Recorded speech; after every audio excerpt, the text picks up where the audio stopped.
మనకు ఉండేటువంటి తమ కూడా ఉంటుంది కదా, దాన్ని ధ్వంసం చేసేటువంటి శక్తి కలిగి ఉండి తాను అగ్నివర్ణం, ఆ తల్లి చక్కగా అగ్నివర్ణంగా కనబడి, అంటే నారింజ రంగు ఇలాంటి రంగులో ఉంటుంది తల్లి.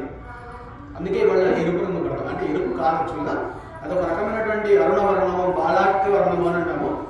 ఉదయించేటువంటి బాలబాలుడు ఏ రంగులో ఉంటాడో ఒక లేత నారింజ రంగులో ఉంటాడు కదా, ఆ రంగులో ఆ తల్లి ఉంటుందట.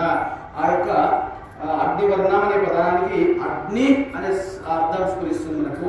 మరి ఆ యొక్క అగ్ని బీజము దేనికి ఉంటుందంటే రమ్ అనే బీజానికి ఉంటుంది. రాముడి యొక్క నామము చేత ఆ యొక్క అగ్ని బీజం అనేది మనం ఉచ్చరిస్తుంటాం. కాబట్టి అమ్మకు ఏది ఇష్టమట మరి తల్లికి? నేను మొదట్లో కూడా చెప్తాను, దేవతలకు ఒకటి ఇష్టం ఉండదు అని కాదు.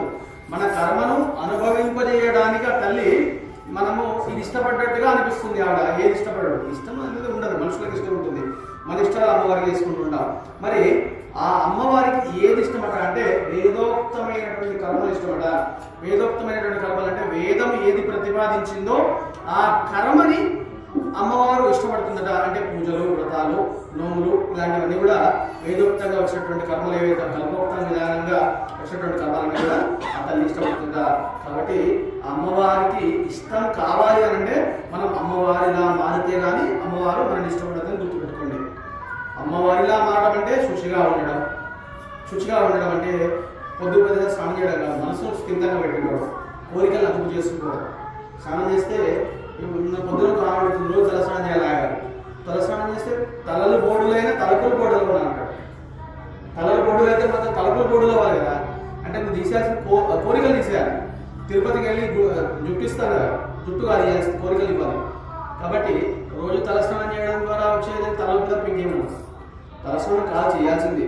మనం చేయాల్సిన అంశం ఏంటంటే ఆ అమ్మవారి యొక్క ఆరాధనలో నిన్ను నువ్వు మర్చిపోయేటువంటి శక్తి కలిగి ఉండాలి. అంత గొప్ప స్థితికి మనం చేరుకోవాలంటే నువ్వే అమ్మవారిలా మారాలి. అలా మారితే కానీ ఆ తల్లి అనేది మనకు అంటే అమ్మవారి యొక్క వరుసలో మనం కష్టపడడం, అది అర్థం చేసుకోండి. మరి ఆ అమ్మవారి యొక్క రహస్యం ఏంటంటే ఆత్మను తెలుసుకోవడమే అమ్మవారి తత్వం. గుర్తుపెట్టుకోండి, ఆత్మను తెలుసుకోవాలంటే నీ లోపలికి వెళ్ళి నిన్ను నువ్వు చూసుకోవడమే అమ్మవారి యొక్క తత్వము. ఆ తల్లికి నమస్కరించుకోండి.